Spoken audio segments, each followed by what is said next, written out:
siyah üzerine, siyahın da kırmızı deri üzerinde bir üstünlük yoktur.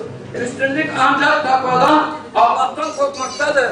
Allah yanında en kıymetli olanınız, ondan en çok korkanınızdır. Toplumun tüm kesimlerinin görüşleri dikkate alınarak Kürt sorunun nihai çözüme kavuşturmasını istiyoruz.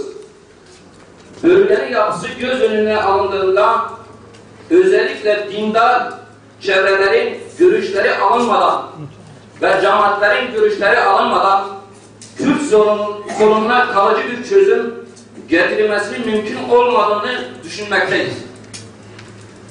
Çözüm sürecine ilişkin beklentilerimiz acil olarak hiçbir ırka ve etnik gruba vurgu yapmayan, eşitlikçi, özgürlükçü, çoğulcu, sivil, demokratik bir anayasanın hazırlanarak hayata geçirilmesi, yeni anayasa ile birlikte Kürtler, Aleviler, dindarlar, gayrimüslimler başta olmak üzere toplumun her kesimlerin sorunları giderilerek özellikle başörtüsü sorununu hem tüm eğitim kademelerinde hem de kamu hizmetlerinde kalıcı olarak çözüme kavuşturulması, ana dil öğreniminin sadece 5 ve 9. sınıflarda değil, ilk öğretimden yüksek öğrenime kadar tüm eğitim süreçlerinde ana dili öğrenme oranının sağlanması.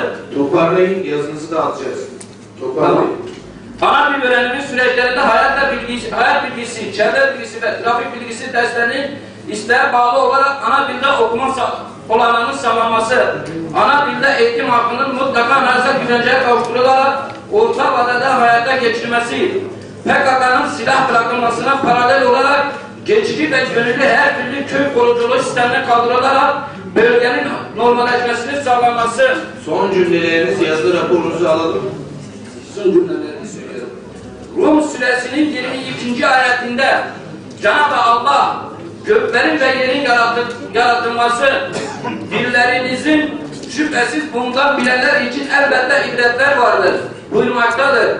Diyanet dergisinin 134. sayısında Din İşleri Yüksek Kurulu üyesi Doçent Doktor İbrahim Hilmi Kastık bu ayeti açıklarken bir milletin, bir ırkın asimile edilmesi, Allah'a gönderen bir ayetin yok edilmesi anlamına gelmektedir.